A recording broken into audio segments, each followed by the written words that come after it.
Welcome to my channel. El dinero se acabó. Mamá. Transferimos toda la fortuna que papá te dejó a la cuenta de Ricardo, anunció mi hija Beatriz con una sonrisa burlona. Deberías haber sido una mejor suegra. Yo respondí calmadamente. Qué interesante.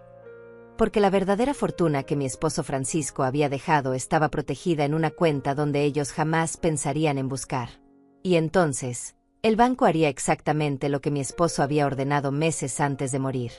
Pero para entender cómo llegué a ese momento, de pie en mi propia sala, escuchando a mi hija confesar un robo con la tranquilidad de quien pide un café, necesito regresar 2 meses atrás. Al día en que enterré a Francisco. Al día en que mi vida, tal como la conocía, se detuvo por completo.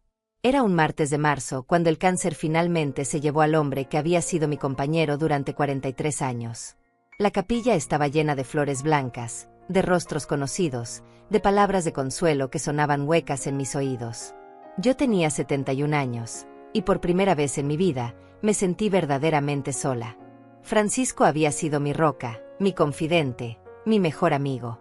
Habíamos construido una vida juntos desde que teníamos 22 años, cuando él era apenas un joven empleado en una empresa de importaciones y yo trabajaba como secretaria en una escuela.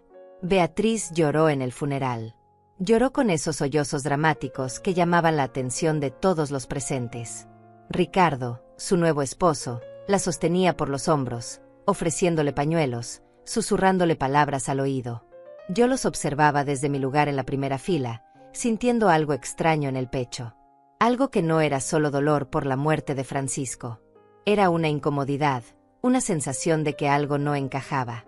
Mi hija había visitado a su padre solo 3 veces durante sus últimos 2 meses de vida.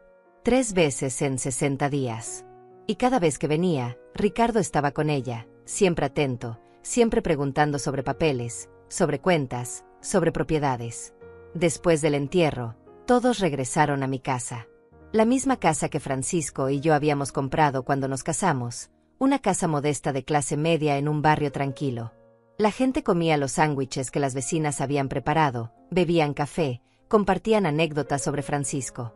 Yo me movía entre ellos como un fantasma, sonriendo cuando era necesario, agradeciendo las condolencias, sintiendo que mi corazón se había convertido en piedra. Beatriz se acercó a mí al final de la tarde, cuando la mayoría de los invitados ya se habían marchado. «Mamá, necesitamos hablar sobre cosas prácticas», me dijo, tomando mi mano con una suavidad que ahora sé que era falsa. Papá dejó muchos asuntos pendientes. Ricardo y yo queremos ayudarte a organizarlo todo. No deberías lidiar con esto sola. Yo asentí, agradecida en ese momento por su aparente preocupación. Qué ingenua fui. Los días siguientes fueron un borrón de tristeza y papeles. El abogado de Francisco leyó el testamento. La casa quedaba a mi nombre. Las cuentas bancarias principales, a mi nombre.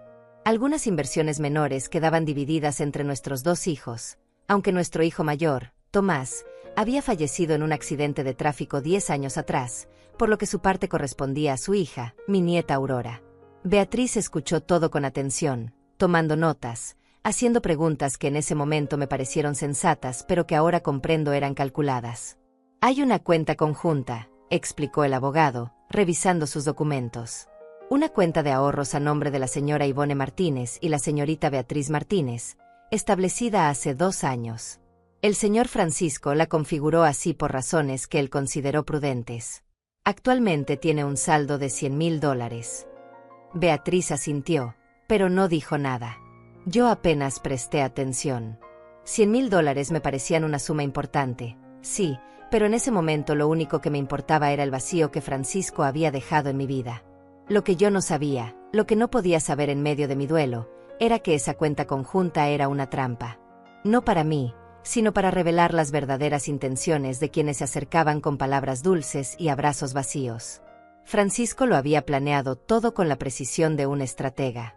3 meses antes de morir, cuando el dolor ya era constante y las esperanzas de recuperación nulas, me había sentado en nuestro porche trasero y me había dicho algo que yo no quise creer.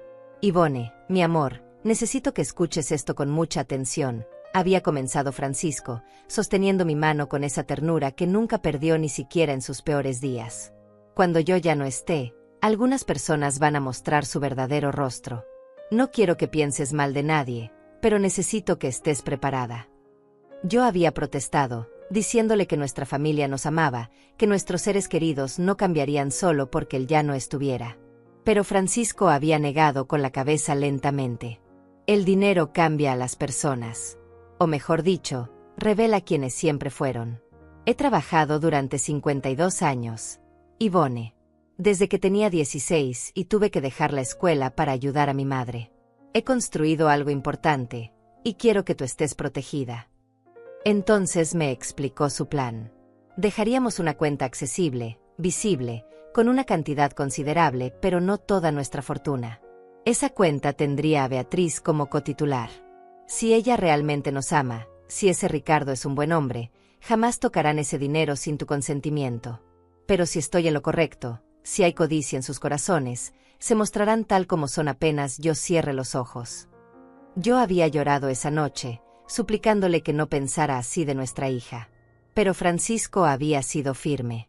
No es desconfianza, mi amor. Es precaución. Y si me equivoco, si Beatriz resulta ser la hija amorosa que ambos creemos que es, entonces este plan nunca se activará y yo habré sido un viejo tonto y paranoico. Pero si tengo razón. Dejó la frase sin terminar, pero sus ojos decían todo. El resto de nuestra fortuna, más de $2 millones en propiedades, inversiones, bonos y cuentas internacionales, quedó protegido en estructuras legales que Francisco había creado con abogados especializados. Fideicomisos irrevocables, cuentas con cláusulas específicas, inversiones que requerían autorizaciones múltiples. Todo a mi nombre, todo bajo mi control absoluto, todo invisible para ojos curiosos que solo buscaban en los lugares obvios. Pasaron las semanas después del funeral. Yo intentaba adaptarme a mi nueva realidad. Me despertaba cada mañana esperando escuchar la voz de Francisco llamándome desde la cocina, preguntándome si quería café. Preparaba 2 tazas por costumbre y luego recordaba, con un dolor punzante en el pecho, que él ya no estaba. La casa se sentía demasiado grande, demasiado silenciosa, demasiado llena de recuerdos que ahora dolían como heridas abiertas. Beatriz venía a visitarme, pero sus visitas tenían un patrón extraño. Siempre llegaba con Ricardo. Siempre preguntaba sobre papeles, sobre documentos, sobre cuentas bancarias. Solo queremos asegurarnos de que estés bien organizada, mamá, decía con esa sonrisa que yo entonces interpretaba como preocupación filial. Ricardo asentía, agregando comentarios sobre la importancia de poner todo en orden y ser práctica en estos momentos difíciles. Un día, aproximadamente 6 semanas después del funeral, Beatriz llegó con un folder lleno de documentos. Mamá, Ricardo habló con su abogado. Tenemos una propuesta que te va a beneficiar mucho. ¿Recuerdas esa cuenta conjunta que papá abrió hace 2 años? Bueno, como cotitular, yo tengo ciertos derechos, pero queremos hacer las cosas bien. Queremos que firmes aquí, autorizando oficialmente que ambos podamos manejar esa cuenta. Es solo una formalidad legal, para protegerte. Yo, en mi ingenuidad, en mi dolor, en mi confianza ciega de madre, firmé. Firmé sin leer las letras pequeñas. Firmé sin consultar con un abogado independiente. Firmé porque creí que mi hija buscaba mi bienestar. 2 semanas después de firmar esos papeles, Beatriz llegó a mi casa sin avisar.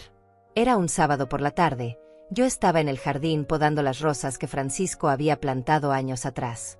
Escuché su auto estacionarse en la entrada y sentí una pequeña chispa de alegría. Tal vez venía a pasar tiempo conmigo, tal vez podríamos tomar té juntas como hacíamos antes, cuando ella era más joven y nuestra relación no estaba manchada por la presencia de Ricardo. Pero cuando abrí la puerta, la expresión en su rostro me dijo que no era una visita social. Ricardo estaba con ella, como siempre. Entraron sin esperar invitación, caminaron directo a la sala y se sentaron en el sofá como si fueran dueños del lugar. Beatriz abrió su bolso y sacó su teléfono celular. Mamá, siéntate. Tenemos algo importante que decirte. Me senté en el sillón individual, el que había sido el favorito de Francisco. Aún podía sentir su presencia allí, podía imaginar su mano sobre el apoyabrazos, su forma de cruzar las piernas mientras leía el periódico. ¿Qué sucede?, pregunté con voz tranquila, aunque algo en mi interior ya comenzaba a alertarme de que esto no sería una conversación agradable. Beatriz miró a Ricardo, quien asintió como dándole permiso para continuar. Ella respiró profundo, pero en sus ojos no vi nerviosismo. Vi determinación. Vi algo frío y calculado que nunca antes había visto en mi propia hija. El dinero se acabó, mamá. Transferimos toda la fortuna que papá te dejó a la cuenta de Ricardo. El silencio que siguió fue absoluto. Podía escuchar el tic-tac del reloj de pared, el zumbido distante del refrigerador, el latido de mi propio corazón que parecía haberse detenido por un instante. La miré sin comprender, esperando que fuera una broma de mal gusto, esperando que sonriera y dijera que era solo una forma extraña de probar mi sentido del humor. Pero ella no sonrió con calidez. Sonrió con burla. Deberías haber sido una mejor suegra, continuó Beatriz, y cada palabra era como un cristal rompiéndose en el suelo. Ricardo necesitaba capital para su nuevo negocio. Nosotros necesitamos empezar nuestra vida juntos de manera sólida. Y tú, bueno, tú ya viviste tu vida al lado de papá. Ya tuviste tu oportunidad. Ricardo se inclinó hacia adelante, apoyando los codos sobre sus rodillas, mirándome con esa expresión de suficiencia que siempre me había perturbado. Nada personal. Yvonne. Los papeles que firmaste hace 2 semanas nos dieron autorización legal completa sobre esa cuenta. Mi abogado lo verificó todo. $100,000 que ahora están seguros en mi cuenta de negocios. Considéralo una inversión en el futuro de tu hija. Yo los observé a ambos como si los viera por primera vez. Como si 2 extraños hubieran entrado a mi casa y estuvieran hablándome en un idioma que no podía comprender completamente. Mi hija. La niña que había cargado en mi vientre durante 9 meses. La bebé a quien había amamantado en las noches eternas. La niña a quien había enseñado a atarse los zapatos, a andar en bicicleta, a defenderse del mundo. Esa misma persona ahora estaba sentada frente a mí, confesando un robo como quien confiesa haber comprado un vestido nuevo. ¡Qué interesante! Fue lo único que salió de mi boca. Mi voz sonó extrañamente calmada, casi indiferente, y vi como la sonrisa de Beatriz vacilaba ligeramente. Ella esperaba gritos, lágrimas, desesperación. Esperaba verme destruida, suplicante, rogando que reconsideraran su decisión. Pero algo dentro de mí se había activado. La voz de Francisco resonó en mi mente como un eco del pasado. Cuando se muestren tal como son, no pelees. Solo observa. Ya tendrás tiempo de actuar. Beatriz intercambió una mirada confundida con Ricardo. ¿Eso es todo lo que vas a decir? ¡Qué interesante! Su tono subió ligeramente, como si mi falta de reacción dramática la hubiera decepcionado. Mamá, ¿entiendes lo que te estamos diciendo? El dinero ya no está. Lo transferimos hace 3 días. Es legal, es definitivo.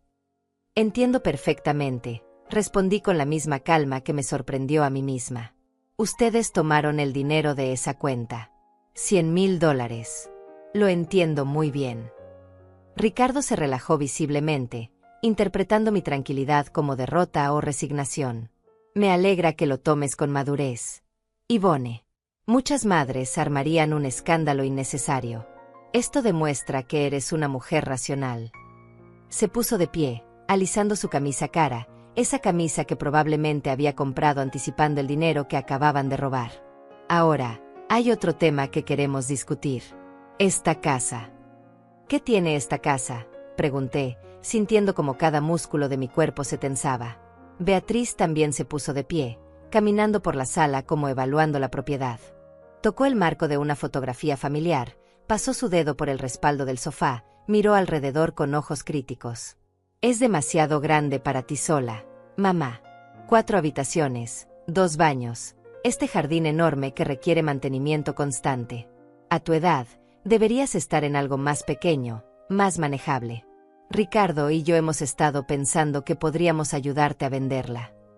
Ayudarme a venderla, repetí las palabras lentamente, dejando que su significado completo se asentara en mi mente. Exacto. Podemos conseguir un buen precio por ella. Este barrio se ha revalorizado mucho. Con eso, podrías alquilar un apartamento pequeño, algo cómodo y sencillo. Y el resto del dinero. Bueno, Ricardo tiene contactos excelentes para inversiones. Podríamos hacer que ese capital trabaje para ti. La forma en que lo dijo, la forma en que sus ojos brillaban con anticipación codiciosa, me reveló exactamente qué tipo de inversiones tenía en mente. Me puse de pie lentamente, sintiendo el peso de mis 71 años en cada articulación, pero también sintiendo una claridad mental que no había experimentado desde la muerte de Francisco. No voy a vender esta casa. Esta casa es mía. Francisco y yo la compramos juntos, la pagamos juntos, criamos a nuestra familia aquí. Nuestro hijo Tomás aprendió a caminar en esta sala. Tú diste tus primeros pasos junto a esa ventana. Aquí celebramos cada Navidad, cada cumpleaños, cada momento importante de nuestras vidas. No está en venta. La sonrisa de Beatriz desapareció por completo. Mamá, sé razonable. No puedes mantener esta casa con tu pensión. Los gastos de servicios, el mantenimiento, los impuestos. Sin los ahorros de papá, no podrás sostenerla. Encontraré la forma, respondí firmemente. Ricardo dio un paso hacia mí, y había algo amenazante en su postura a pesar de que no levantó la voz. Ivone, creo que no estás comprendiendo tu situación actual. Ya no tienes acceso a esos $100,000. Tu pensión es modesta. Beatriz está tratando de ayudarte a hacer práctica antes de que termines en una situación financiera desesperada. Algo se rompió dentro de mí en ese momento. No fue el corazón, porque eso ya estaba roto desde que Francisco murió. Fue la ilusión. La ilusión de que mi hija me amaba incondicionalmente. La ilusión de que la familia era un lazo sagrado que el dinero no podía corromper. La ilusión de que había criado a una persona con valores y empatía. Todo eso se hizo pedazos mientras miraba a esos dos seres que habían entrado a mi hogar no como visitantes amorosos, sino como buitres evaluando una presa. Necesito que se vayan, dije con voz baja pero firme. Ahora. Beatriz parpadeó, sorprendida. ¿Qué? Mamá, estamos tratando de ayudarte. He dicho que se vayan. Fuera de mi casa. Ahora. Caminé hacia la puerta y la abrí de par en par. Salgan. Ricardo tomó a Beatriz del brazo, pero antes de salir, se volteó hacia mí con una expresión que pretendía ser de lástima pero que solo mostraba desprecio. Esto es exactamente lo que temíamos. Estás actuando irracionalmente, Ivone. Cuando te calmes y te des cuenta de tu realidad financiera, sabrás dónde encontrarnos. Pasó junto a mí sin mirarme, dirigiéndose al auto. Beatriz se detuvo en el umbral. Por un momento, solo un breve momento, creí ver un destello de la hija que solía conocer. Un atisbo de duda en sus ojos, una vacilación en su expresión. Pero entonces se endureció su mirada. Vas a arrepentirte de esto, mamá. Vas a terminar sola, sin dinero, sin nadie que te ayude. Y cuando eso pase, no vengas a buscarme. No te preocupes, respondí con una calma que no sabía que poseía. No lo haré. La vi alejarse, subir al auto junto a Ricardo, y observé cómo desaparecían por la calle. Solo cuando el sonido del motor se desvaneció por completo, cerré la puerta.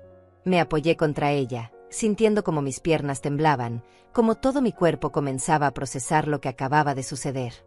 Caminé hacia el estudio de Francisco como una sonámbula. Ese espacio sagrado donde él pasaba horas leyendo, planificando, soñando con nuestro futuro. Su escritorio seguía exactamente como lo había dejado. Sus anteojos descansaban sobre un libro de estrategias financieras. Sus plumas estaban ordenadas en el portalápices que yo le había regalado en nuestro 30º aniversario.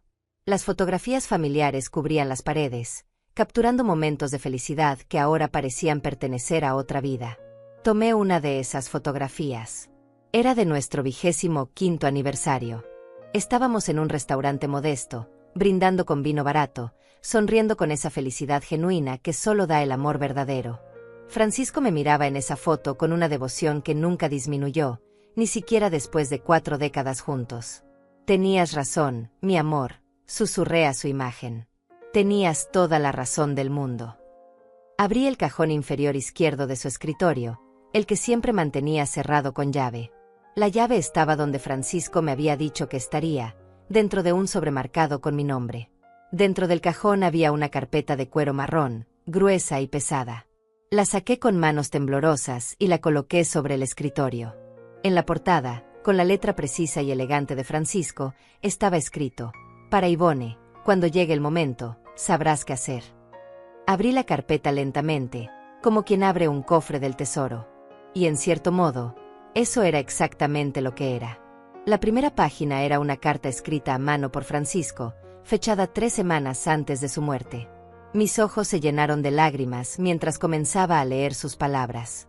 Mi amada Yvonne, si estás leyendo esto, significa que mis peores temores se han confirmado. Significa que alguien mostró su verdadero rostro después de mi partida. Sé que duele, mi amor. Sé que en este momento sientes que el mundo se ha vuelto oscuro y cruel. Pero necesito que entiendas algo fundamental. Esto no es tu culpa. No fallaste como madre. No fallaste como persona. Simplemente amaste con generosidad a quienes no supieron valorarlo. Tuve que detenerme, limpiando las lágrimas que caían sobre el papel. La voz de Francisco resonaba en cada palabra, podía escucharlo hablándome con esa ternura que siempre tuvo, incluso cuando me decía verdades difíciles.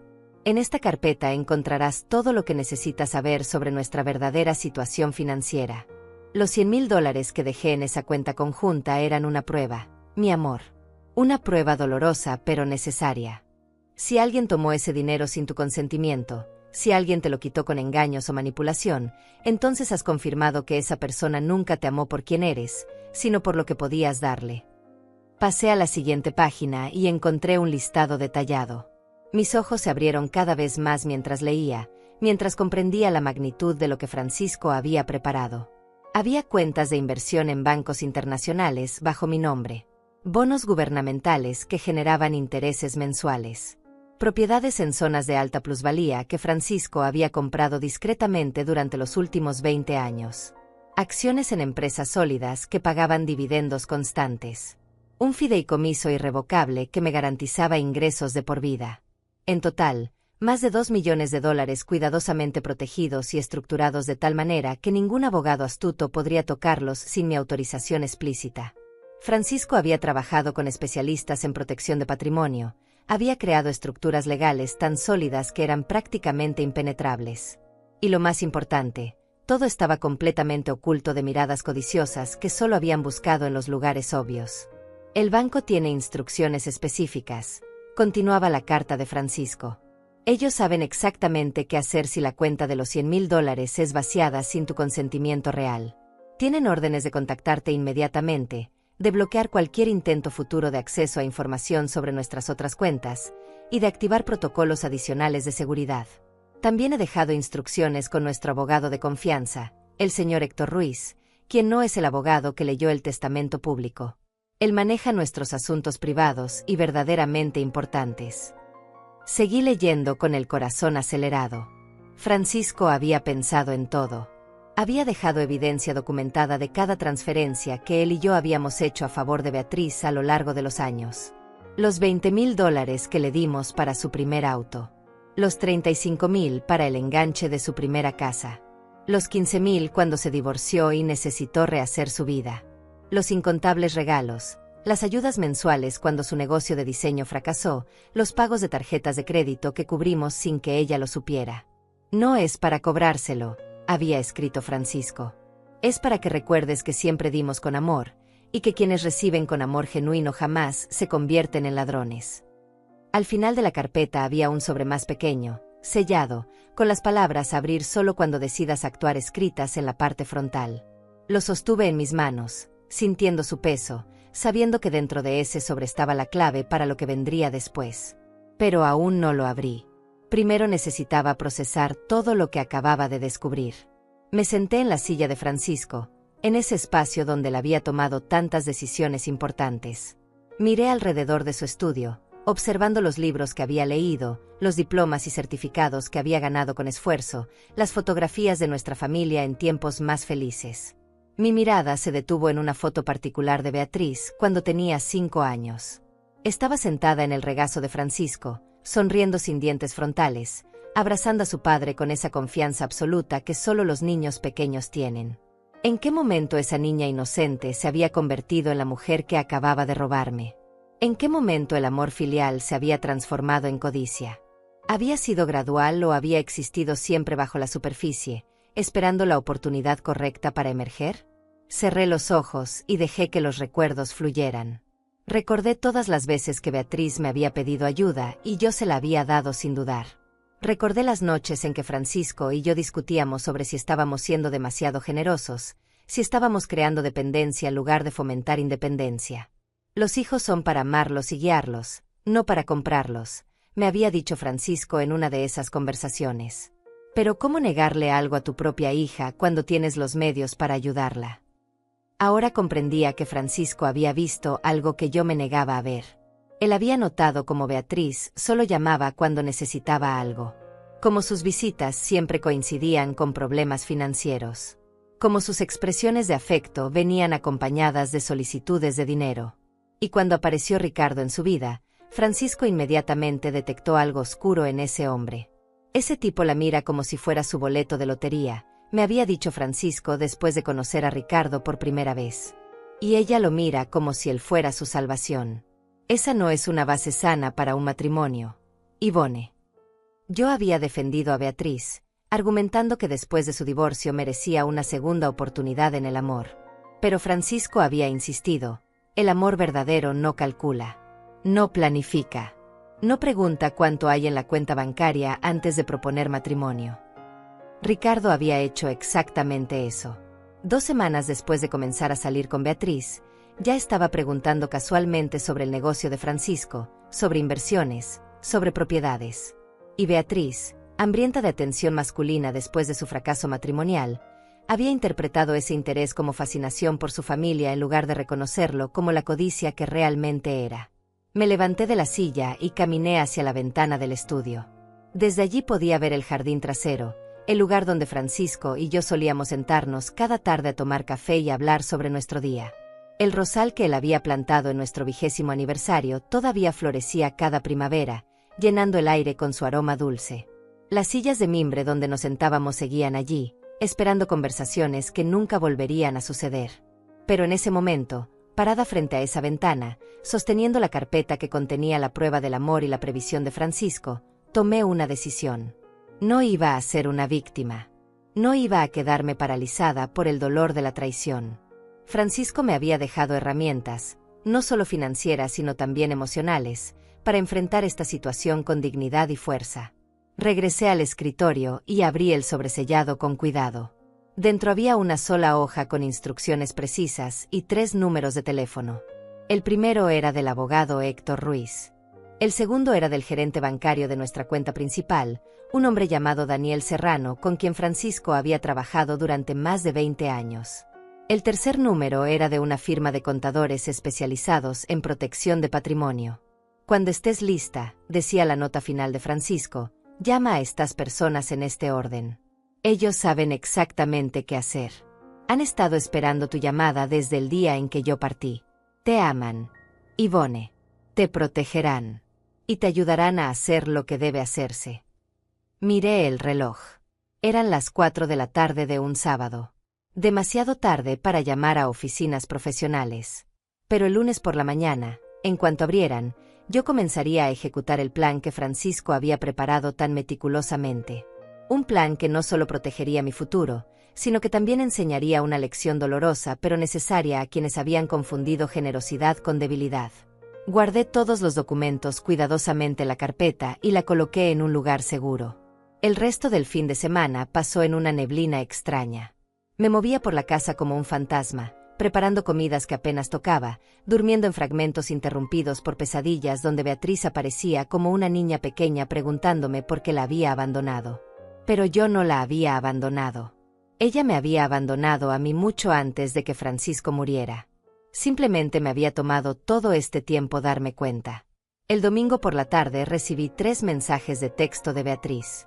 El primero decía, «Mamá, espero que hayas reflexionado sobre nuestra conversación. Estamos preocupados por ti». El segundo, enviado 2 horas después, Ricardo dice que conoce a alguien que puede ayudarte a administrar mejor tus finanzas. Solo queremos lo mejor para ti. El tercero llegó cerca de la medianoche. Tu silencio es infantil. Somos familia. Deberías actuar como una adulta. No respondí ninguno. Cada mensaje era una confirmación más de que mi hija no sentía remordimiento alguno por lo que había hecho. En su mente retorcida, ella y Ricardo eran los salvadores, y yo era la anciana terca que no comprendía que me estaban haciendo un favor al robarme. El lunes amaneció con un cielo despejado. Me levanté temprano, me duché con cuidado, me vestí con el traje sastre gris que Francisco siempre decía que me hacía ver elegante y profesional. Me maquillé ligeramente, peiné mi cabello canoso hacia atrás en un moño sencillo. Cuando me miré al espejo, vi a una mujer de 71 años que había vivido, amado, sufrido y sobrevivido. Vi fortaleza en mis ojos, no debilidad. Vi determinación, no derrota. A las 9 en punto de la mañana, marqué el primer número que Francisco había dejado.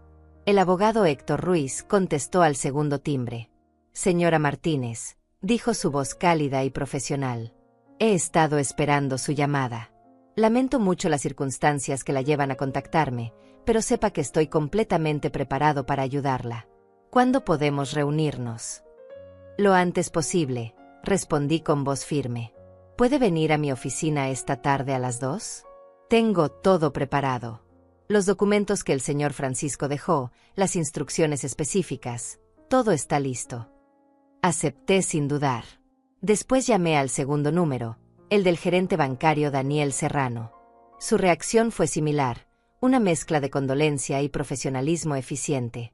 «Señora Martínez, he monitoreado su cuenta tal como el señor Francisco me instruyó. Observé la transferencia no autorizada hace 4 días. Tengo toda la documentación lista para usted. Puede pasar por el banco mañana a primera hora». «Allí estaré», confirmé. El tercer número, la firma de contadores, me asignó una cita para el miércoles. Todo estaba cayendo en su lugar, como piezas de un rompecabezas que Francisco había armado cuidadosamente antes de partir. Pasé la mañana revisando cada documento de la carpeta, familiarizándome con números, cuentas, inversiones. Me sorprendió descubrir cuánto había acumulado Francisco sin que yo prestara demasiada atención. Él siempre había manejado nuestras finanzas mientras yo me ocupaba del hogar y de criar a nuestros hijos. Ahora me daba cuenta de que tal vez esa división de responsabilidades había sido un error. Tal vez debería haber estado más involucrada, más informada, más preparada. Pero no tenía sentido lamentarme por el pasado. El presente requería toda mi atención. A las 2 de la tarde llegué a la oficina del abogado Héctor Ruiz. El edificio era discreto, elegante sin ser ostentoso, ubicado en una zona tranquila del centro de la ciudad. Su oficina estaba en el 5º piso, y cuando entré, me recibió personalmente. Era un hombre de unos 60 años, cabello gris impecablemente peinado, traje oscuro impecable, ojos inteligentes detrás de gafas con montura delgada. «Señora Martínez, es un honor finalmente conocerla en estas circunstancias, aunque hubiera preferido que fueran diferentes». Me estrechó la mano con firmeza respetuosa y me guió hacia su oficina privada. Las paredes estaban cubiertas de libros legales, diplomas y certificaciones. En su escritorio había una fotografía de él con Francisco, ambos sonriendo, evidentemente tomada en algún evento social hace años. «Francisco fue mi cliente durante más de 15 años», explicó mientras nos sentábamos. «Pero más importante aún, fue mi amigo. Era un hombre extraordinariamente previsor y profundamente devoto a usted. Todo lo que hizo en estos últimos años fue pensando en su protección y bienestar». Abrió una carpeta gruesa similar a la que yo había encontrado en el estudio de Francisco. «Déjeme explicarle exactamente qué tenemos aquí. Su esposo creó lo que llamamos una estructura de protección patrimonial en capas. La primera capa, la más visible, era esa cuenta de $100,000. Era, como usted ahora comprende, una trampa diseñada para revelar intenciones ocultas. Y funcionó perfectamente», dije con amargura que no pude ocultar. Héctor asintió con comprensión. «Lo siento mucho. Sé que esto debe ser devastador. Pero ahora pasemos a las buenas noticias. La segunda capa consiste en cuentas de inversión establecidas únicamente a su nombre. Estas cuentas tienen protocolos de seguridad múltiples. Nadie puede acceder a ellas sin su firma física, verificada por notario, en presencia de 2 testigos designados previamente. Y uno de esos testigos soy yo». «¿Cuánto hay en esas cuentas?», pregunté directamente. «En total, aproximadamente $850,000 en inversiones diversificadas. Acciones, bonos, fondos indexados. Generan un rendimiento promedio anual del 6%, lo que significa aproximadamente $50,000 al año en ganancias, antes de impuestos». Mi mente procesó esos números. $50,000 al año. Más de $4,000 al mes. Más del doble de mi pensión actual. Y eso era solo la segunda capa. La tercera capa, continuó Héctor, consiste en propiedades inmobiliarias. Francisco compró estratégicamente 4 apartamentos pequeños en zonas de desarrollo urbano durante los últimos 10 años. Actualmente todos están alquilados. Los ingresos mensuales combinados son de aproximadamente $4,500.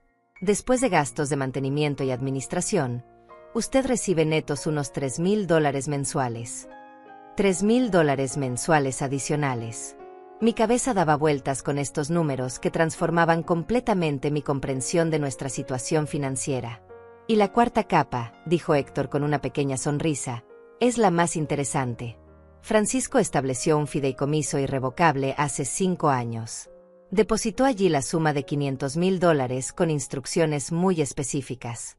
Ese dinero está invertido en instrumentos de bajo riesgo y genera aproximadamente $25,000 anuales. El fideicomiso tiene una cláusula especial. Si alguien intenta demandarlo o reclamarlo legalmente, automáticamente se disuelve y todo el capital se dona a caridades específicas que Francisco designó. Es completamente intocable. ¿Y el resto?, pregunté, recordando que Francisco había mencionado más de 2 millones en total. Ah, sí. También hay una póliza de seguro de vida por $350,000 con usted como única beneficiaria. Esa ya ha sido procesada y el dinero está depositado en una cuenta de ahorro a su nombre. Y finalmente, está la casa donde vive, que según el avalúo más reciente vale aproximadamente $400,000, completamente pagada. Hizo una pausa, dejando que toda esa información se asentara en mi mente. Yo había pasado los últimos 2 meses creyendo que estaba en una situación financiera precaria, que dependería únicamente de mi modesta pensión, que tal vez Beatriz y Ricardo tenían razón sobre vender la casa. Pero la realidad era completamente diferente. Yo era una mujer financieramente independiente, con ingresos mensuales que triplicaban mis gastos básicos, con un patrimonio que me garantizaba seguridad y comodidad por el resto de mi vida. Francisco te amaba profundamente, dijo Héctor con suavidad.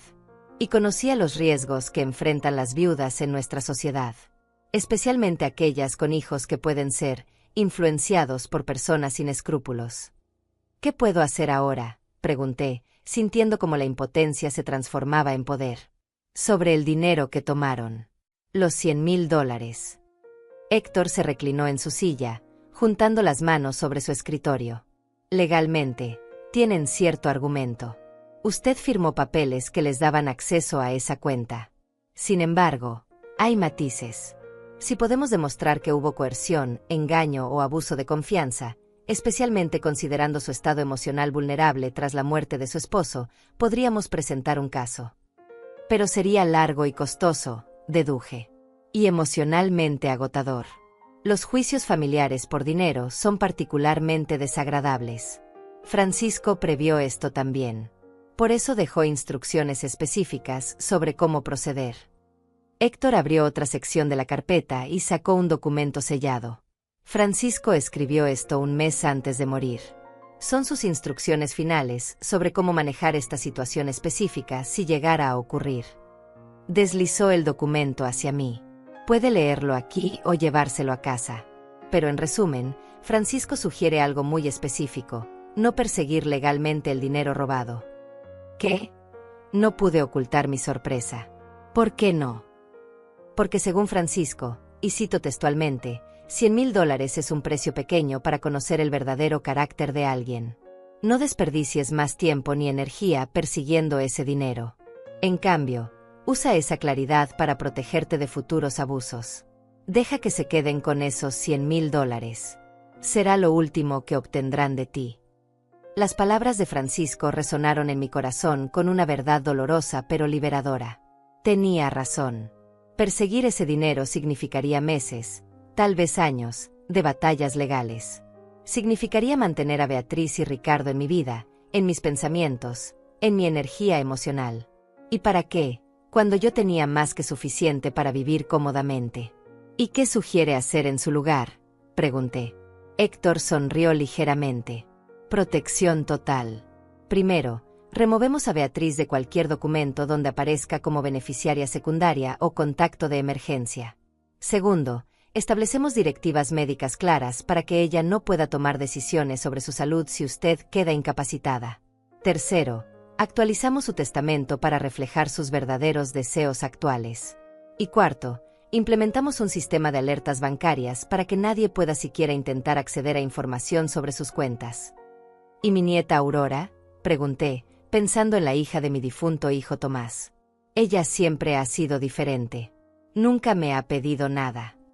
Francisco la mencionó específicamente. Sugirió que si usted lo desea, podría incluirla en su testamento o incluso establecer un fideicomiso educativo para ella si tiene hijos en el futuro.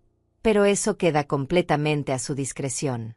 Aurora es ahora una mujer adulta de 30 años, independiente y trabajadora según entiendo. Asentí. Aurora era todo lo que Beatriz no era. Trabajaba como enfermera, vivía modestamente, visitaba a su abuela regularmente sin agenda oculta. Después de que su padre murió, yo había tratado de estar presente en su vida, y ella había correspondido con afecto genuino. Nunca había intentado aprovecharse de mí, nunca había mencionado dinero o herencias. Simplemente me amaba. Quiero incluir a Aurora, dije con firmeza. Y quiero asegurarme de que Beatriz no reciba nada más de mí, ni ahora ni después de mi muerte. Héctor tomó notas en su computadora. Entendido. Prepararé todos los documentos necesarios. Necesitaremos 2 sesiones más para firmar todo correctamente. También le recomiendo encarecidamente que considere obtener una orden de restricción financiera. ¿Qué es eso? Es un documento legal que notifica formalmente a Beatriz y Ricardo que cualquier intento adicional de acceder, solicitar o manipular sus finanzas será considerado acoso financiero y puede resultar en consecuencias legales. Es preventivo. Les envía un mensaje muy claro de que usted está protegida y asesorada legalmente. La idea me gustó. No era venganza, era protección. Hagámoslo. Pasamos las siguientes 2 horas revisando documentos, discutiendo opciones, planificando estrategias.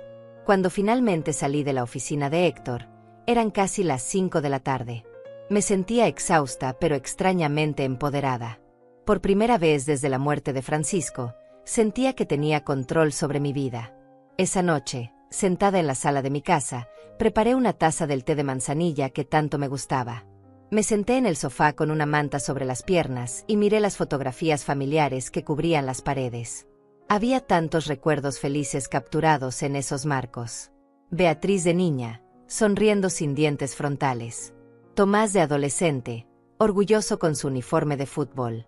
Francisco y yo el día de nuestra boda, jóvenes e ingenuos, sin idea de todo lo que la vida nos traería. ¿En qué momento todo había cambiado? ¿Cuándo exactamente Beatriz había comenzado a verme como un recurso en lugar de como su madre? ¿Había sido gradual o repentino? ¿Había señales que yo había ignorado porque no quería verlas? Recordé una conversación que tuvimos hace 3 años, cuando Beatriz estaba pasando por su divorcio. Ella había venido a casa, llorando, diciéndome que su vida era un desastre. Todos me abandonan, mamá, había sollozado. Primero papá murió. No, espera. Me confundí. Primero mi esposo me dejó. Es que siento como si todos los hombres en mi vida me fallaran.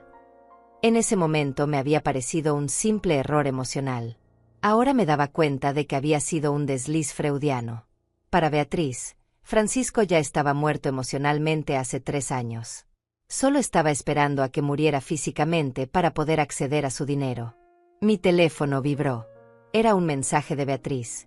Mamá. Han pasado 2 días. Tu silencio es preocupante. Ricardo y yo vamos a pasar mañana por la tarde para asegurarnos de que estés bien. No. No iban a entrar a mi casa nuevamente. No iban a contaminar mi espacio con su presencia manipuladora. Respondí por primera vez. No vengan. No son bienvenidos en mi casa hasta nuevo aviso. Estoy perfectamente bien y perfectamente capaz de cuidarme sola. La respuesta llegó en segundos. ¿Qué te pasa? ¿Sigues enojada por lo del dinero? Ya te explicamos que fue una decisión práctica. No seas dramática. Dramática. Me llamaba dramática por estar molesta porque me habían robado. La audacia era asombrosa. Escribí cuidadosamente mi respuesta. No estoy siendo dramática. Estoy siendo clara. Tomaron $100,000 sin mi verdadero consentimiento. Me engañaron para que firmara papeles que no entendía completamente. Eso se llama robo, sin importar cómo intenten justificarlo. Necesito espacio y tiempo. No los contactaré y espero que respeten mi decisión de no ser contactada. Esta vez la respuesta tardó más. Cuando llegó, el tono había cambiado. Eres increíble, mamá. Después de todo lo que hemos hecho por ti. Después de cómo te hemos cuidado. Ricardo tenía razón sobre ti. Eres una malagradecida. No te preocupes, no volveremos a molestarte. Pero no vengas llorando cuando te des cuenta de que estás completamente sola. Bloqueé el número. Simple, directo, liberador. Si tenía algo importante que decirme, podía hacerlo a través del abogado Héctor Ruiz, cuya información de contacto le enviaría formalmente en los próximos días. El martes por la mañana visité el banco. Daniel Serrano, el gerente que había trabajado con Francisco durante 2 décadas, me recibió personalmente en su oficina privada. Era un hombre corpulento de unos 50 años, con una sonrisa amable que no ocultaba la seriedad de su profesión. Señora Martínez, primero permítame expresar mis más sinceras condolencias por la pérdida del señor Francisco. Era un hombre excepcional y un cliente extraordinario. Se sentó frente a mí con una carpeta abierta. Como le mencioné por teléfono, he estado monitoreando sus cuentas según las instrucciones que el señor Francisco dejó. La transferencia de $100,000 fue ejecutada el jueves pasado a las 11 de la mañana. ¿Puede rastrearse? ¿Puede revertirse? Pregunté, aunque ya sabía la respuesta. Técnicamente, fue una transacción legal. Su hija tenía autorización como cotitular. Sin embargo, el señor Francisco anticipó esta posibilidad y tomó medidas. Déjeme mostrarle. Giró su monitor para que yo pudiera ver. Todas sus otras cuentas tienen ahora protocolos de seguridad adicionales. He agregado notas en el sistema indicando que cualquier solicitud de información sobre sus cuentas debe ser aprobada personalmente por usted, en persona, con identificación verificada. Ningún familiar puede llamar haciéndose pasar por usted. ¿Eso es común?, pregunté. Es más común de lo que la gente piensa, especialmente con clientes mayores. El abuso financiero de personas mayores por parte de familiares es una epidemia silenciosa. El señor Francisco fue muy sabio al prepararse. Pasamos la siguiente hora revisando cada cuenta, cada protocolo de seguridad, cada medida de protección. Daniel me mostró extractos detallados de cada cuenta, explicándome cómo funcionaban las inversiones, cuándo recibiría los dividendos, cómo acceder a los fondos si los necesitaba. Era abrumador, pero también profundamente tranquilizador. Francisco había construido un sistema tan sólido que sería prácticamente imposible que alguien me robara nuevamente. Hay algo más que el señor Francisco me pidió que le entregara personalmente, dijo Daniel, abriendo el cajón de su escritorio. Sacó un sobre blanco con mi nombre escrito en la letra de Francisco. Me lo dio 3 semanas antes de fallecer. Me hizo prometerle que solo se lo entregaría después de que usted viniera al banco por primera vez sola, sin su hija presente. Tomé el sobre con manos temblorosas. Lo abrí cuidadosamente y encontré una carta breve escrita en el papel con membrete que Francisco usaba para correspondencia importante. Mi querida Ivone, si estás leyendo esto en el banco, significa que Daniel confirmó que la cuenta fue vaciada. Significa que nuestros peores temores se hicieron realidad. Sé que duele, mi amor. Sé que en este momento te sientes traicionada, confundida, tal vez hasta cuestionándote como madre. Pero escúchame bien, tú fuiste una madre excepcional. Le diste a nuestros hijos amor, valores, educación y oportunidades. Lo que ellos hicieron con todo eso fue su elección, no tu fracaso. Tuve que detenerme para limpiar las lágrimas que nublaban mi visión. Daniel discretamente me ofreció una caja de pañuelos y desvió la mirada para darme privacidad. No permitas que este robo te defina o te destruya. Tienes suficiente dinero para vivir cómodamente el resto de tu vida. Más importante aún, tienes tu dignidad, tu inteligencia y tu capacidad de amar. No dejes que Beatriz te quite eso también. Vive, Ivone. Viaja a esos lugares que siempre quisimos visitar juntos. Lee esos libros que dejaste pendientes. Reconecta con viejas amistades.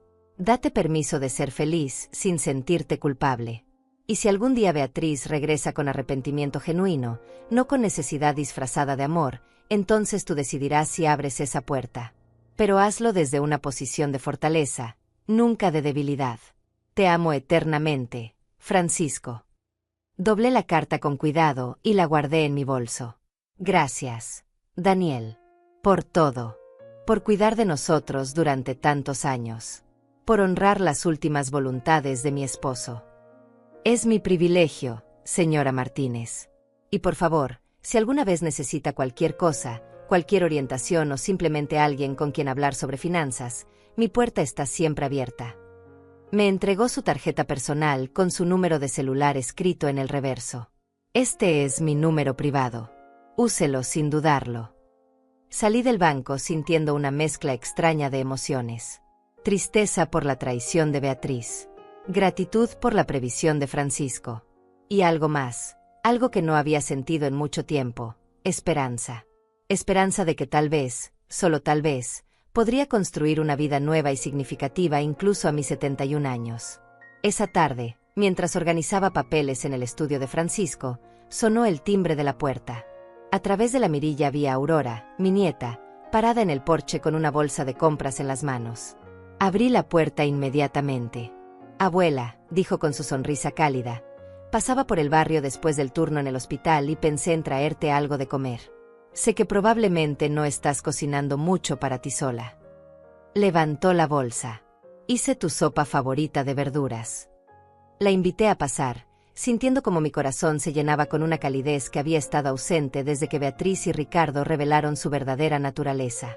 Aurora se movió por la cocina con familiaridad, sacando recipientes, sirviendo la sopa en tazones, preparándote como si fuera su propia casa. Nos sentamos a la mesa de la cocina, la misma mesa donde Francisco y yo habíamos compartido miles de comidas. ¿Cómo has estado realmente, abuela?, preguntó Aurora, observándome con esos ojos verdes que había heredado de su padre, mi amado hijo Tomás. No he sabido mucho de ti últimamente. Llamé el fin de semana, pero no contestaste. Dudé por un momento. ¿Debía contarle lo que Beatriz había hecho? Aurora y Beatriz nunca habían sido especialmente cercanas.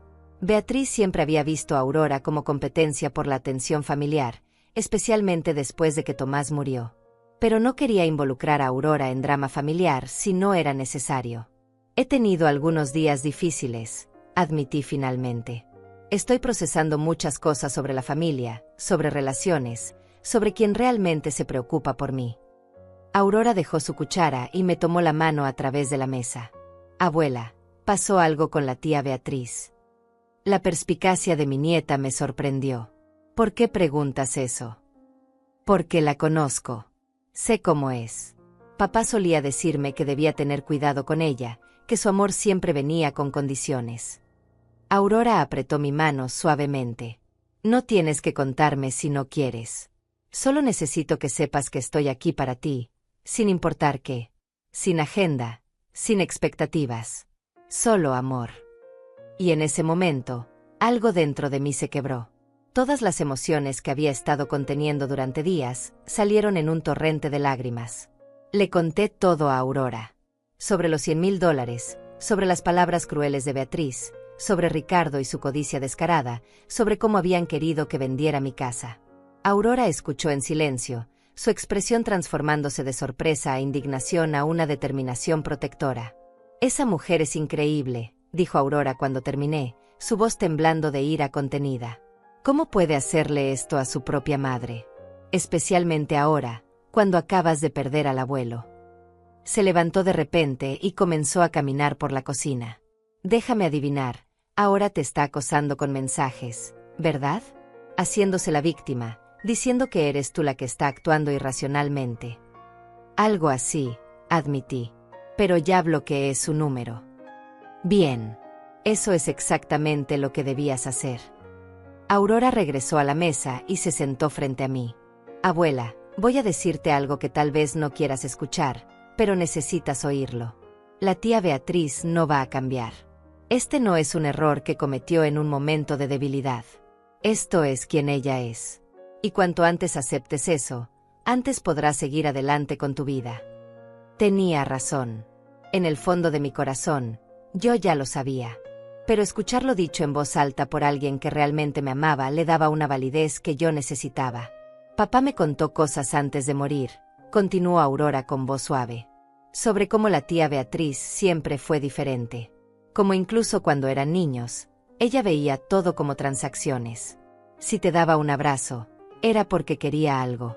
Si te decía que te amaba, era porque necesitaba un favor. Papá lo veía claramente porque él no era así. Él te amaba incondicionalmente, y eso hacía que el comportamiento de ella fuera más obvio para él. Recordé a Tomás, mi hijo mayor. Había sido un hombre gentil, trabajador, devoto a su familia. Su muerte en ese accidente de tráfico hace 10 años había sido devastadora. A veces me preguntaba cómo habrían sido las cosas si él todavía estuviera aquí. ¿Habría protegido a Francisco y a mí de Beatriz? ¿Habría confrontado a su hermana sobre su comportamiento? El abuelo Francisco sabía todo esto, ¿verdad?, preguntó Aurora. Por eso dejó esa cuenta como trampa. Él era muy perceptivo, más de lo que yo quería admitir. Aurora sonrió con tristeza. El abuelo era sabio, y te amaba lo suficiente como para protegerte incluso después de su muerte. Se levantó y vino a abrazarme. Y yo también te amo, abuela. Siempre lo haré. No porque tengas dinero o propiedades o herencias, sino porque eres tú. Porque me criaste cuando papá murió y mamá no podía funcionar por la depresión. Porque me enseñaste a ser fuerte y compasiva al mismo tiempo. Porque eres la mejor persona que conozco. Nos abrazamos durante largo rato, y sentí algo que no había sentido desde antes de la muerte de Francisco, paz verdadera. Los días siguientes transcurrieron con una claridad extraña. Era como si una niebla que no sabía que existía se hubiera levantado de mi vida. Me levantaba cada mañana con propósito, no solo arrastrándome a través de las horas como había hecho desde la muerte de Francisco. Comencé a cuidarme nuevamente. Preparaba comidas nutritivas en lugar de sobrevivir con té y galletas. Salía a caminar por el parque cercano, sintiendo el sol en mi rostro, observando a las personas vivir sus vidas. Aurora comenzó a visitarme con más frecuencia. No todos los días, porque respetaba mi espacio y tenía su propia vida ocupada como enfermera, pero lo suficiente para que yo supiera que no estaba sola. A veces solo tomábamos café juntas en silencio cómodo.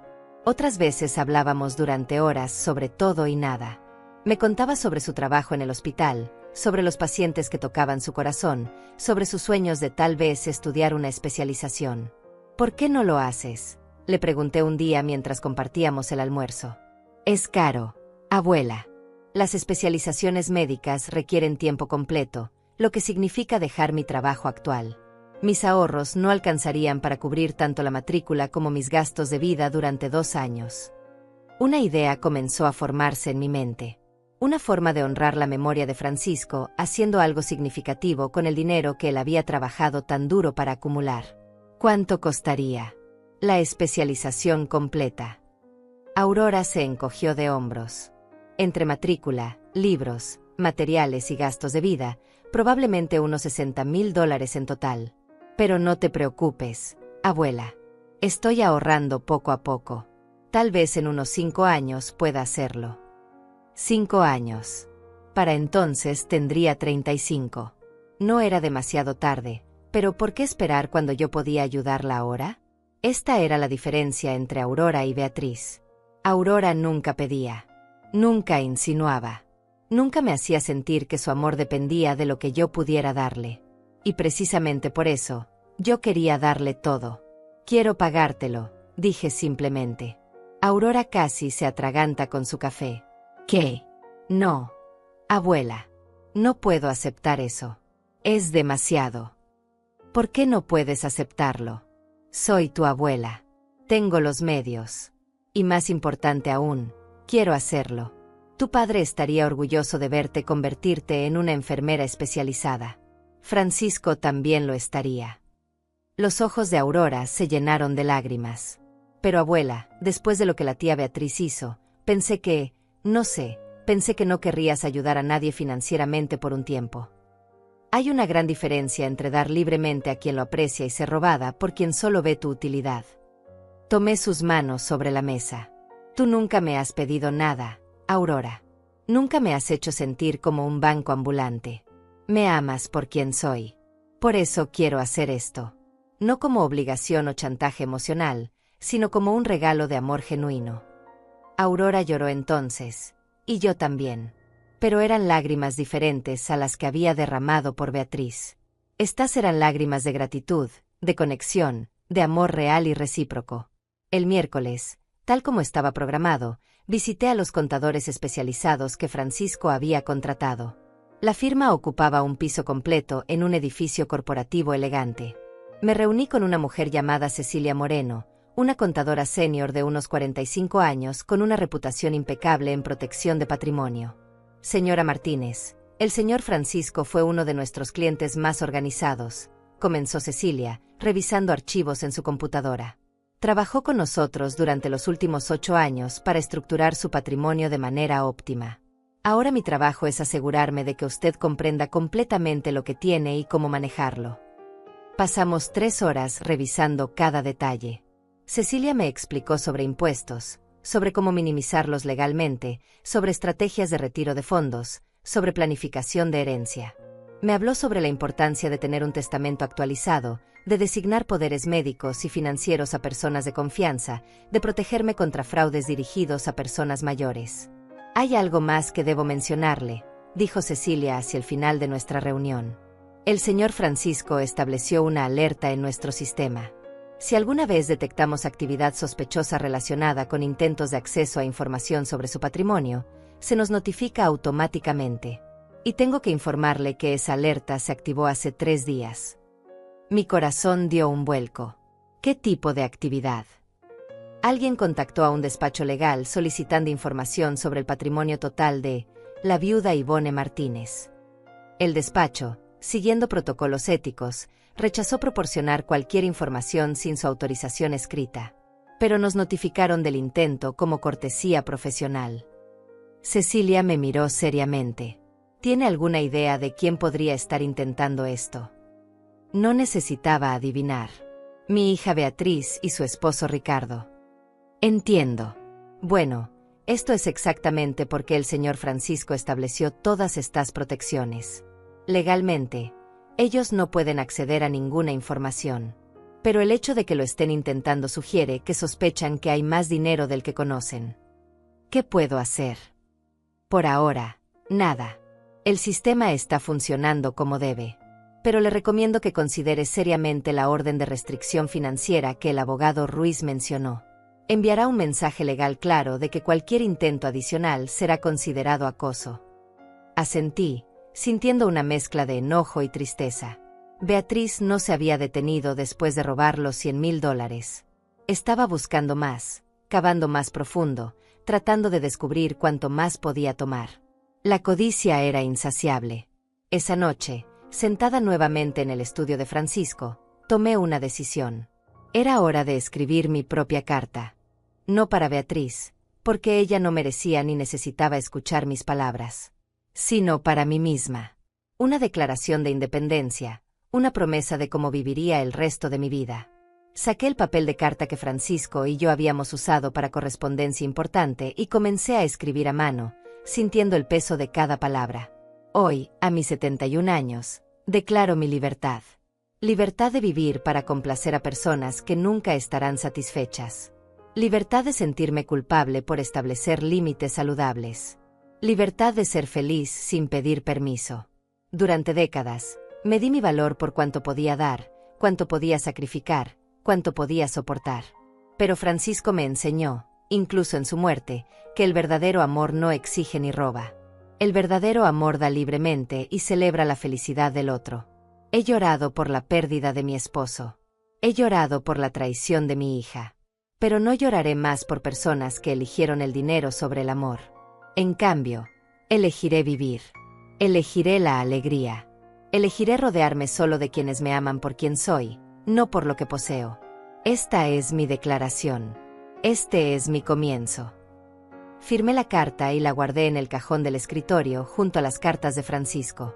Algún día, tal vez, Aurora la encontraría y sabría que su abuela había elegido la dignidad sobre la desesperación. El jueves por la tarde, Mientras regaba las plantas del jardín, un auto desconocido se estacionó frente a mi casa. Un hombre joven de traje salió con un portafolio. Se acercó a la puerta y tocó el timbre. Abrí con cautela, manteniendo la cadena de seguridad puesta. «Señora Ivone Martínez», preguntó cortésmente. «¿Quién pregunta?» «Soy el asistente del abogado Fernando Castellanos. Represento a su hija Beatriz Martínez y a su yerno Ricardo Fuentes. Tengo una carta para usted». Extendió un sobre oficial. Mi corazón se aceleró, pero mantuve la compostura. «Déjelo en el buzón. Gracias». Cerré la puerta antes de que pudiera responder. A través de la ventana lo vi colocar el sobre en el buzón y alejarse. Esperé hasta que su auto desapareció completamente antes de salir a recuperar el sobre. De vuelta en la casa, lo abrí con manos temblorosas. Era exactamente lo que temía, una carta formal de un abogado exigiendo acceso completo a información sobre el patrimonio de Francisco, alegando que como hija única sobreviviente, Beatriz tenía derecho a conocer los detalles completos de la herencia. Argumentaban que el testamento había sido vago y posiblemente influenciado indebidamente mientras Francisco estaba enfermo. Llamé inmediatamente a Héctor Ruiz y le leí la carta por teléfono. «No se preocupe, Ivone», dijo Héctor con voz calmada después de escuchar la carta completa. «Este tipo de intimidación legal es exactamente lo que esperábamos. Fernando Castellanos es conocido por tomar casos donde cobra un porcentaje de lo recuperado. Probablemente le prometió a Beatriz y Ricardo que encontraría dinero oculto. Pero no tiene ninguna base legal real. ¿Pueden obligarme a revelar información sobre mis cuentas?» Absolutamente no. El patrimonio de Francisco fue distribuido según su testamento, que fue ejecutado correctamente y verificado por un juez. Todo lo que quedó a su nombre es legalmente suyo. Usted no tiene obligación alguna de revelar sus finanzas personales a nadie, ni siquiera a su hija.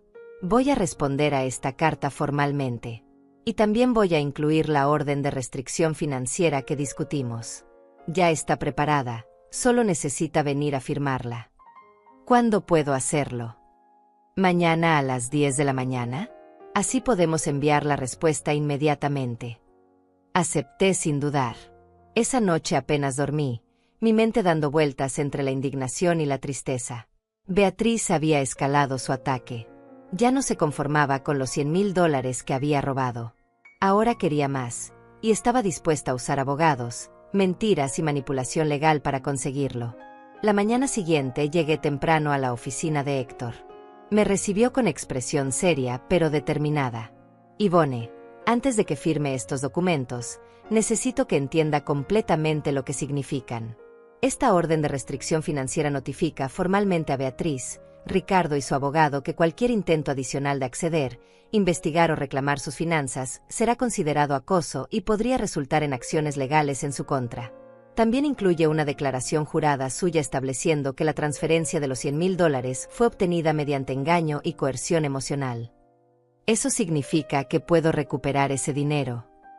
Podríamos intentarlo, pero como discutimos, sería costoso y largo.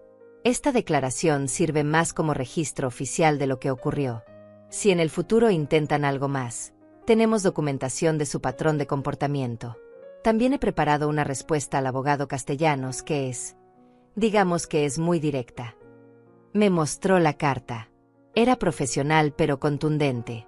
Básicamente les informaba que no tenía ningún derecho legal a la información que solicitaban, que la señora Ivone Martínez estaba completamente dentro de sus derechos de mantener privadas sus finanzas personales, y que cualquier acoso adicional resultaría en una contrademanda por angustia emocional y abuso de proceso legal. El tono era firme sin ser agresivo, exactamente lo que se necesitaba. «Es perfecta», dije. Firmé todos los documentos necesarios. Héctor lo certificó y preparó todo para envío inmediato mediante mensajería legal certificada. Deberían recibir esto mañana por la mañana.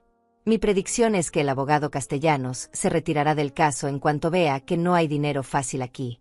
Y Beatriz y Ricardo tendrán que aceptar que no van a obtener nada más de usted. ¿Y si no aceptan? Si continúan acosándome. Entonces tomaremos medidas más severas. Pero honestamente, creo que esto será suficiente. Los bullies financieros generalmente retroceden cuando encuentran resistencia real. Salí de la oficina sintiendo una extraña mezcla de alivio y agotamiento. Todo este proceso, desde el robo inicial hasta esta respuesta legal, había drenado energía emocional que no sabía que me quedaba. Pero también había algo empoderador en tomar control activo de la situación en lugar de ser una víctima pasiva. Pasé el fin de semana en un estado de anticipación nerviosa, esperando alguna reacción explosiva de Beatriz. Pero el silencio fue absoluto. Ni mensajes, ni llamadas, ni visitas inesperadas. Era como si hubiera desaparecido de mi vida por completo. Parte de mí se sentía aliviada. Otra parte, la parte que todavía era madre a pesar de todo, sentía un dolor profundo por la pérdida definitiva de esa relación. El lunes por la tarde, Aurora vino a visitarme. Traía noticias. Abuela, necesito contarte algo. La tía Beatriz me llamó. Mi cuerpo entero se tensó. ¿Qué quería? Intentó usar la carta de la familia. Aurora hizo comillas con los dedos al decir, familia. Me dijo que estás actuando irracionalmente, que te has vuelto paranoica, que un abogado manipulador te está llenando la cabeza de ideas locas. Me pidió que viniera a hablar contigo, que te convenciera de ser razonable sobre la herencia del abuelo. ¿Y tú qué le dijiste? Aurora sonrió con una satisfacción que me recordó a su padre. Le dije que ya conozco exactamente lo que ella y Ricardo hicieron, que sé sobre los $100,000 que robaron, y que si vuelve a llamarme intentando usarme como mensajera en sus juegos manipuladores, bloquearé su número igual que hiciste tú. Me reí por primera vez en días. Una risa genuina que salió de lo profundo de mi pecho. ¿De verdad le dijiste eso? Palabra por palabra. Papá siempre me enseñó a defender a las personas que amo. Y te amo a ti, abuela. Siempre voy a estar de tu lado. Se sentó junto a mí en el sofá y apoyó su cabeza en mi hombro. ¿Sabes qué es lo más triste? Que ella realmente cree que tiene razón. Cree que merece ese dinero simplemente por ser tu hija. Como si el amor filial fuera una transacción comercial donde los hijos invierten tiempo mínimo y esperan retornos máximos. Sus palabras capturaron perfectamente lo que yo había estado sintiendo, pero no había podido articular. Beatriz veía la relación madre-hija como un contrato financiero, no como un vínculo de amor. Y cuando ese contrato no le rendía lo que ella consideraba justo, simplemente decidió tomar lo que creía que le correspondía. He estado pensando mucho en esto, continuó Aurora, sobre por qué ella es así y papá no lo era. Ambos tuvieron los mismos padres, la misma crianza, las mismas oportunidades. Pero papá salió con empatía y compasión, mientras que ella salió con lo que sea que la impulsa ahora. Tu padre tenía el corazón de Francisco, dije suavemente. Beatriz tiene algo diferente. No sé si nació así o si algo en su vida la cambió. Pero ya no es mi responsabilidad descubrirlo o arreglarlo. Aurora levantó su cabeza y me miró directamente. Estoy orgullosa de ti, abuela. Sé que esto es increíblemente difícil. Pero estás eligiendo tu bienestar sobre la culpa. Eso requiere mucha fortaleza. Las siguientes semanas pasaron con una tranquilidad inesperada. No hubo más cartas de abogados. No hubo más intentos de contacto de Beatriz. Era como si hubiera decidido que si no podía obtener mi dinero, entonces no tenía uso para mí. Esa realización debería haber dolido más de lo que dolió. Pero para ese momento, yo ya había comenzado el proceso de aceptación y sanación. Comencé a hacer cosas solo para mí. Pequeñas cosas al principio. Me inscribí en un club de lectura en la biblioteca local. Visité museos que siempre había querido ver, pero nunca había hecho tiempo para ello. Tomé clases de pintura en acuarela en el centro comunitario, descubriendo un talento latente que nunca había explorado. También comencé a reconectar con viejas amistades que había descuidado durante los últimos años mientras cuidaba de Francisco. Teresa, mi amiga desde la escuela secundaria, vino a tomar té. Hablamos durante horas, poniéndonos al día sobre nuestras vidas. Le conté sobre Beatriz, sobre el robo, sobre todo. Ella escuchó sin juzgar. Sabes, Ivone, dijo Teresa pensativamente, a veces los hijos nos enseñan lecciones que nunca esperábamos aprender. No siempre son lecciones agradables, pero son necesarias. Beatriz te enseñó que tu valor no depende de cuánto puedas dar, que el amor verdadero no se compra ni se negocia. Tenía razón. Dolorosa, brutalmente, pero tenía razón. Un mes después del incidente con el abogado de Beatriz, recibí una llamada inesperada de Héctor Ruiz. Ivone, tengo noticias. El abogado Castellanos se retiró oficialmente del caso de Beatriz. En su carta de retiro menciona diferencias irreconciliables con los clientes sobre expectativas realistas. Ese abogado habla para... Descubrieron que no hay dinero fácil y no me están pagando mis honorarios. Punto. Me reí a pesar de la situación. Entonces supongo que Ricardo descubrió que los $100,000 no se multiplicarían mágicamente. Exactamente. También recibimos confirmación de que no presentarán ninguna demanda. Básicamente, se rindieron. Era victoria, pero vacía. 3 meses después de que Beatriz robara los $100,000, me encontraba sentada en un café pequeño en Roma. Sí, Roma. La ciudad que Francisco y yo siempre habíamos soñado visitar juntos, pero que siempre pospusimos por una razón u otra. Primero era el trabajo, luego eran los niños, después eran los nietos, y finalmente fue su enfermedad. Pero ahora, sentada frente a una taza de espresso perfecto, mirando el Coliseo a la distancia, me di cuenta de que tal vez este era el momento correcto después de todo. Había usado parte del dinero que Francisco me dejó para hacer este viaje. Un mes completo en Italia, visitando Roma, Florencia, Venecia. Viajando sola pero sin sentirme sola. Cada día descubría algo nuevo, no solo sobre estos lugares históricos, sino sobre mí misma.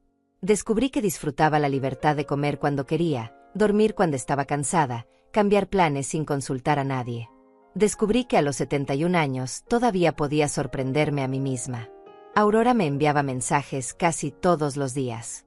Fotografías de su vida, actualizaciones sobre su progreso en los trámites de admisión para la especialización que yo había decidido financiar.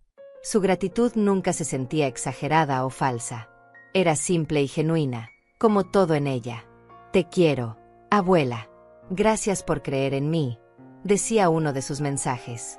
Y yo le creía porque sus acciones siempre habían respaldado sus palabras. De Beatriz, no había sabido nada. Silencio absoluto.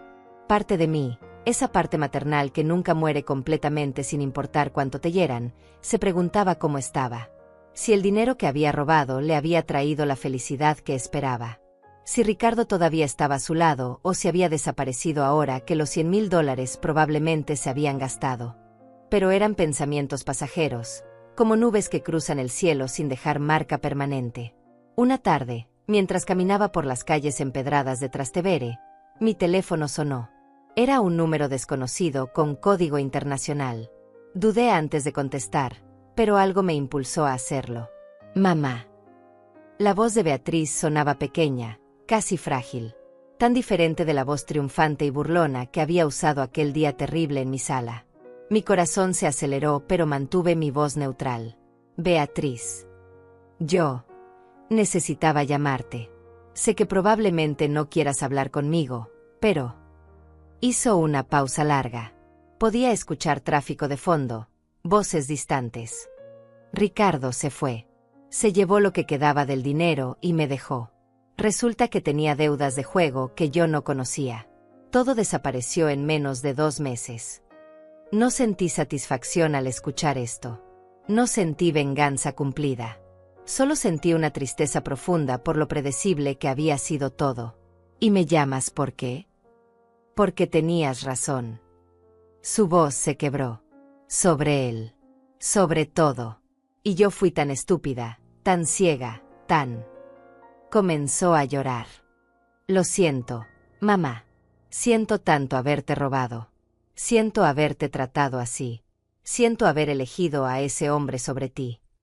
Parte de mí quería consolarla, decirle que todo estaría bien, que la perdonaba y que podíamos reconstruir nuestra relación.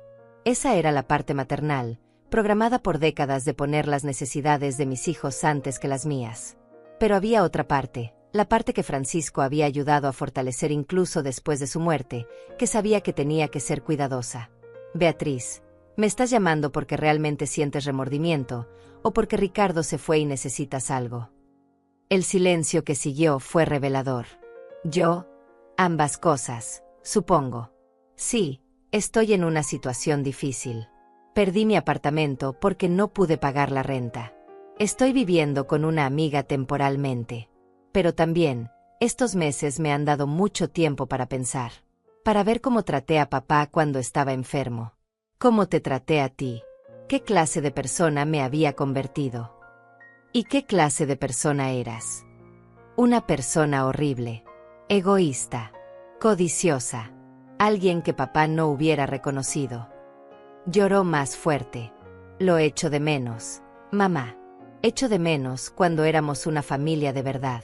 Cuando yo no era esto.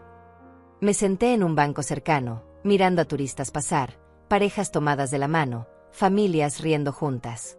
Beatriz, no puedo volver atrás en el tiempo y fingir que nada de esto sucedió. Me robaste. No solo dinero, sino confianza, seguridad, la imagen que tenía de ti como mi hija. Eso no se repara con una llamada telefónica y una disculpa. Lo sé. Dios, lo sé. No espero que me perdones inmediatamente. Solo necesitaba que supieras que lo siento. Que finalmente entiendo lo que perdí. Y no hablo del dinero. Hablo de ti. De nuestra relación. De la oportunidad de ser la hija que merecías. Sus palabras sonaban sinceras. Pero Francisco me había enseñado que las palabras son fáciles. Son las acciones consistentes a lo largo del tiempo las que revelan la verdad. Si realmente has cambiado, Beatriz, me alegro. De verdad. Pero ese cambio tiene que ser para ti, no para mí. Tienes que reconstruir tu vida, tu carácter, tu integridad por ti misma. No porque esperes que yo te rescate financieramente. No te estoy pidiendo dinero, dijo rápidamente. Tal vez demasiado rápidamente. Bien. Porque no te daré ninguno. Los $100,000 que tomaste son lo último que recibirás de mí. Si realmente has aprendido algo de esta experiencia, aprenderás a levantarte por ti misma. ¿Entonces esto es todo? Ya no soy tu hija. La pregunta me atravesó el corazón como un cuchillo. Siempre serás mi hija biológicamente. Nada puede cambiar eso. Pero el tipo de relación que tengamos en el futuro, si es que tenemos alguna, dependerá completamente de tus acciones. No tus palabras. Tus acciones. Si en 1 año, 2 años, 5 años, has demostrado con tu vida que realmente cambiaste, que te convertiste en alguien con integridad y compasión, entonces tal vez podamos hablar sobre reconstruir algo. Pero por ahora, necesito protegerme. Y eso significa mantenerte a distancia. Escuché su respiración entrecortada al otro lado de la línea. ¿Dónde estás? Suenas como si estuvieras afuera. Estoy en Italia. En Roma. Sola. Sola. Y está bien. Mejor que bien, de hecho. Estoy aprendiendo a ser feliz por mí misma. Hice una pausa, eligiendo mis próximas palabras cuidadosamente. Beatriz, pasé demasiados años de mi vida midiendo mi valor por cuánto podía dar a otros. Cuánto podía sacrificarme. Cuánto podía soportar. Pero tu padre me enseñó, incluso después de morir, que mi vida también tiene valor. Que merezco paz, alegría, dignidad. Y eso es lo que estoy eligiendo ahora. Te amo, mamá. Su voz era apenas un susurro. Yo también te amé. Toda tu vida.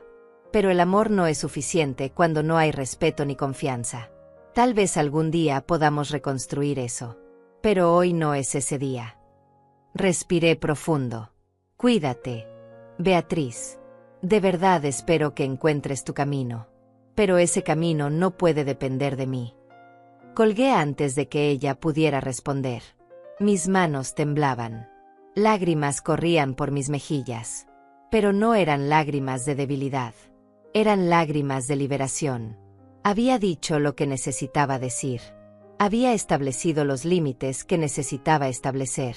Y ahora podía continuar viviendo mi vida sin la carga de culpa que había estado cargando. Esa noche, de vuelta en mi pequeño hotel boutique, escribí en el diario que había comenzado a llevar desde que llegué a Italia. Hoy hablé con Beatriz. Parte de mí quería rescatarla como siempre lo he hecho. Pero elegí rescatarme a mí misma en su lugar. Elegí mi paz sobre su comodidad. Y aunque duele, sé que es lo correcto. Francisco estaría orgulloso. Los días restantes de mi viaje pasaron en una belleza melancólica. Visité la Capilla Sistina y lloré frente a la creación de Adán. Caminé por los jardines de Villa Borghese y sentí la presencia de Francisco a mi lado. Comí pasta casera en pequeñas trattorias donde los dueños me trataban como familia.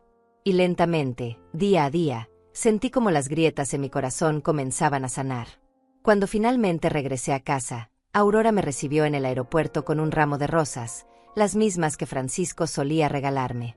Bienvenida a casa, abuela. Te extrañé tanto. Nos abrazamos en medio del bullicio del aeropuerto, y supe que estaba exactamente donde debía estar. Los meses siguientes fueron de reconstrucción tranquila. Continué con mis clases de pintura. Me uní a un grupo de voluntariado en un refugio de mujeres, ayudando a otras que habían experimentado abuso financiero familiar. Mis pinturas mejoraron. Mi círculo social creció. Mi vida se llenó de propósito que no dependía de ser útil para personas que no me valoraban. Aurora comenzó su especialización. La visitaba regularmente, llevándole comida casera, escuchando sus historias sobre pacientes y estudios. Verla florecer, sabiendo que yo había ayudado a hacer eso posible, me llenaba de una satisfacción que ningún dinero podría comprar. De Beatriz no volví a saber nada. Ninguna llamada más. Ningún mensaje. Era como si hubiera aceptado finalmente que no habría más rescates financieros. Y aunque una pequeña parte de mí todavía se preguntaba cómo estaría, la mayor parte había hecho las paces con la distancia. Hoy, casi un año después de ese terrible día en mi sala, me siento en el mismo lugar donde Beatriz anunció su traición. Pero la habitación se siente diferente ahora. Más liviana. Llena de fotografías de mis viajes, de pinturas que he creado, de recuerdos de momentos felices con Aurora y amigos verdaderos. En mi mano sostengo una taza de té y en mi corazón sostengo paz. No necesito permiso de nadie para vivir mi vida plenamente. No necesito validación de personas que solo me valoraban por mi utilidad. No necesito cargar culpa por establecer límites saludables. Soy Ivone Martínez, 72 años, viuda, madre, abuela, artista amateur, viajera, sobreviviente. Y por primera vez en mucho tiempo, soy genuinamente feliz. La verdadera fortuna que Francisco me dejó no fueron los $2 millones. Fue la lección de que mi dignidad vale más que cualquier relación tóxica. Que el amor propio no es egoísmo. Que está bien dejar ir a personas que te lastiman, incluso si comparten tu sangre. Esa es la herencia más valiosa que podría haber recibido.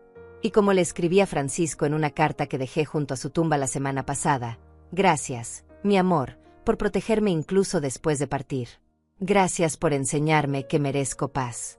Estoy viviendo la vida que soñamos juntos, solo que ahora la vivo por ambos. Te amo eternamente.